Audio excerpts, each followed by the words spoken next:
Olá pessoal, como vocês sabem, eu sou o Gerson Burini, editor de testes do Auto Entusiastas hoje. Mas por 30 anos eu fui funcionário da General Motors e dos 30 anos, praticamente 22, eu fiquei trabalhando aqui neste local que nós estamos hoje, que é o campo de provas da Cruz Alta em Indaiatuba. E hoje nós viemos aqui fazer o quê? Conhecer o Bolt. Esse é o Bolt EV. A GM praticamente atrasou um ano para o relançamento desse carro, nessa nova configuração. Aquele negócio todo de produção nos Estados Unidos, falta de componentes e tudo mais, acabou atrasando o relançamento aqui para o Brasil. Bom, basicamente nós já fizemos uma avaliação bem completa do Bolt lá, a questão de 2 anos atrás, e agora vamos conhecer as modificações. Primeira coisa, ele teve o que é chamado facelift, deram uma melhorada no visual. Mexeram aonde? Na parte frontal, aqui no para-choque dianteiro, deram algumas modificações de desenho aqui, e na traseira também tem as suas modificações. A parte do conjunto propulsor, que seria motor elétrico, ele é o mesmo conjunto. O que é? É um motor de 150 kW que, traduzindo para o que a gente entende, 203 cavalos, 36,7 kgfm de torque, e aquele torque instantâneo. Nós vamos dar uma voltinha depois para a gente ver alguns detalhes a mais dessa pista que eu conheço muito bem e do carro. Então, a arquitetura elétrica de propulsão não mudou. O que a gente vê aqui, aquele negócio dos dois reservatórios de líquido de arrefecimento, um para o conjunto de potência, outro para a bateria. Então, é um conjunto bem conhecido nosso já. Vamos dar uma olhadinha lá atrás. Aqui na traseira a gente vê o que? Também teve uma reformulação no desenho, tá? Lanterna são todas em LED, toda a iluminação. Eu acho que ficou muito bacana, né? Você pega aqui, sim, são vários volumes, né, que dão um aspecto bem bonito no carro.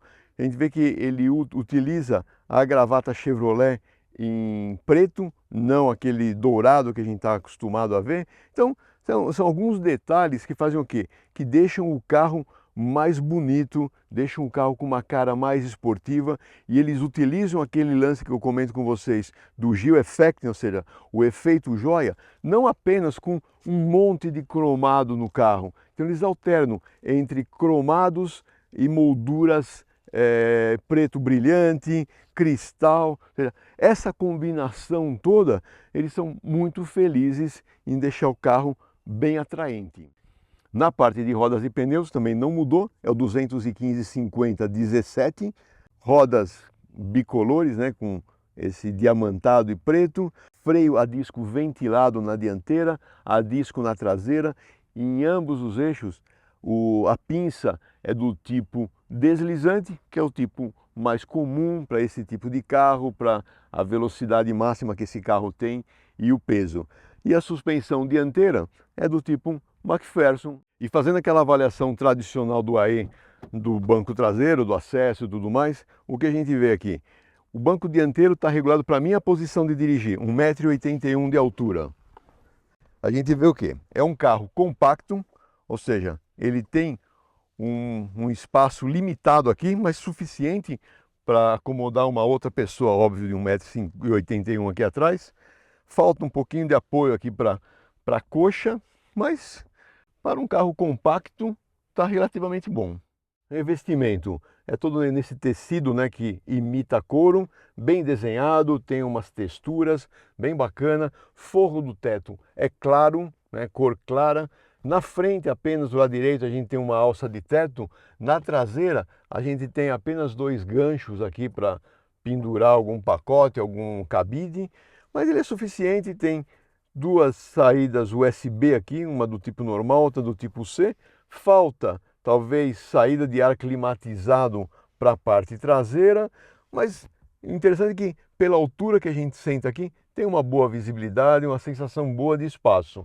E a parte de assento infantil são 2 assentos do tipo Isofix, um de cada lado, com o suporte, né, a ancoragem superior. Vamos olhar a dianteira agora, que é o que mais mudou nesse carro. A maior remodelação teve aqui na parte de tecnologia. A nova central multimídia, ela tem uma outra geração, ela tem mais acessibilidade, vamos dizer assim, mais aplicativos que ela pode acessar. A parte de ar-condicionado, aquilo que a gente já conhece, tradicional, carregamento por indução, né, sem fio. Mudou também aonde? Na parte aqui do controle do câmbio. Antes tinha aquele joystick aqui, uma alavanquinha, agora colocaram 4 teclas para você selecionar PR e ND. É uma novidade. Tem aqui o botão para a gente acionar o sistema de direção One Pedal, aquele que você dirige apenas com um pedal. O acionamento do freio de estacionamento é eletromecânico e ele é automático, conjugado com quando você para o carro. Aquele volante multifuncional que a gente já conhece também. O quadro de instrumentos ali, ele é pequeno, mas ele tem muita informação, ele tem uma série de configurações que podemos fazer. E uma novidade está no controle de velocidade de cruzeiro, que agora passa a ser adaptativo com aquela função de ande e para no trânsito, ou seja, pegou um trânsito muito pesado, ele acompanha a velocidade do carro à frente, para e sai novamente. Então, é uma tecnologia legal, bacana, cresceu. A parte de bateria também cresceu, ou seja, tem uma bateria maior, que agora dá cerca de 450 quilômetros de alcance com uma carga de bateria. Bom, agora que nós já conhecemos esses detalhes do carro, tudo mais, vamos sair para andar com esse outro carro aqui na pista. Eu vou estar aqui na pista de durabilidade D1 do campo de provas. É uma pista que tem vários tipos de piso. Então eu vou mostrar algumas principais características do carro e algumas principais características da pista também para vocês conhecerem. Essa é uma pista que sempre foi utilizada para desenvolvimento geral e para durabilidade também dos veículos aqui na GM. É uma pista bem interessante, ela simula muito dos pisos que a gente tem pelo esse Brasil afora. Vamos lá, tudo liberado, estamos com o modo drive acionado, vamos saindo aqui. Eu vou dar uma primeira volta mais devagar para perceber como é que o carro se comporta em todas as suas condições, nessas irregularidades que tem de piso. Essa primeira parte bem acidentada, e nós vamos entrar num trecho de concreto, onde tem um arremesso aqui, ó. A traseira dá uma arremessada, então isso é um ponto bem interessante de se medir nos carros. A pista da esquerda aqui, ela é muito severa, praticamente é usada mais para caminhões, não para um carro. Aqui é a primeira curva de alta que a gente tem no circuito. Então estamos aqui, se respeitar um pouco as velocidades no primeiro momento. 110 por hora, a gente praticamente só percebe ruído de rodagem do carro. Não tem aquele ruído muito áspero, né, que acaba incomodando. A gente entra aqui num trecho, e praticamente o trecho todo bem irregular.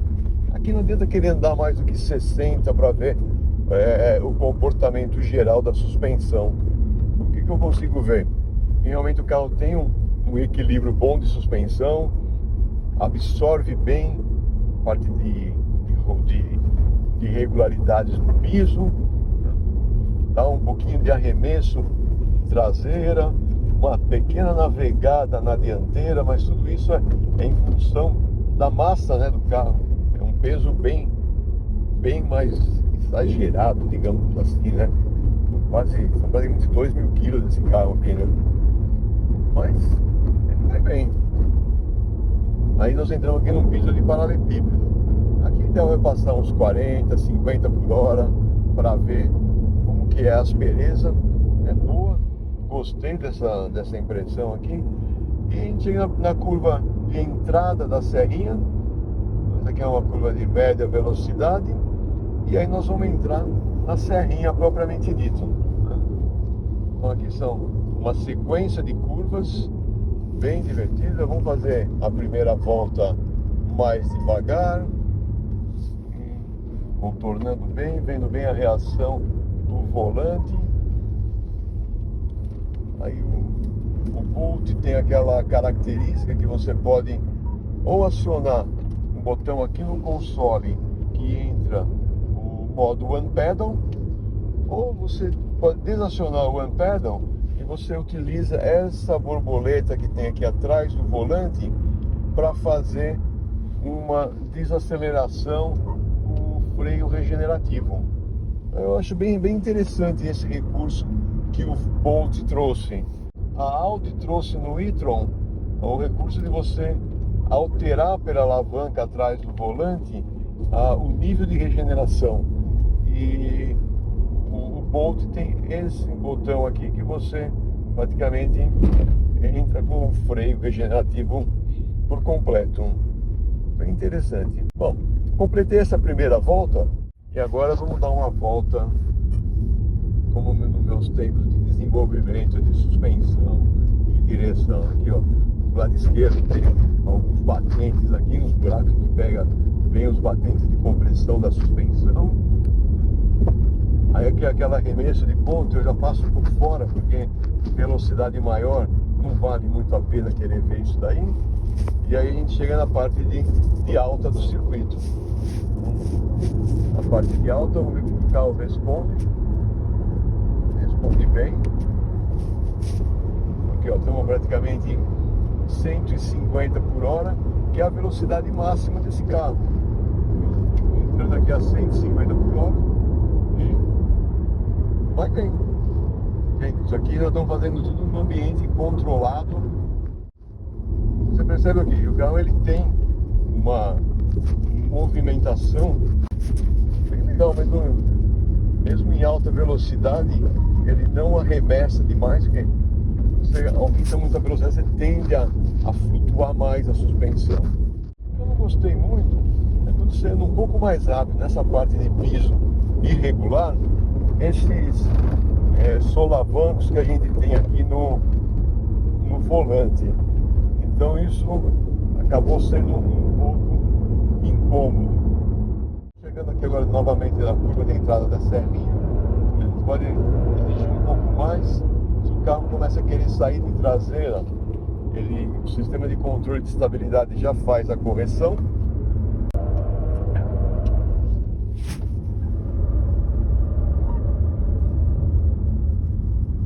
E o sistema de controle de tração e estabilidade, ele mata bastante o carro nessas curvas de baixa velocidade, na hora que você tenta exigir um pouco mais, né? E aqui, ó, na saída da serrinha, tem um balanço aqui que eu gosto também, sempre gostei muito de ver como que é o balanço. Por exemplo, o carro agora deu batente de compressão. A GM divulgou hoje também o preço desse carro de R$329 mil. Esse, obviamente, é o preço Brasil. A hora que a gente entra no preço São Paulo, tem lá seus 5% a mais, que é o ICMS do estado, né? Bom, gente, espero que vocês tenham gostado de mais esse vídeo. Obrigado pela sua audiência e até a próxima.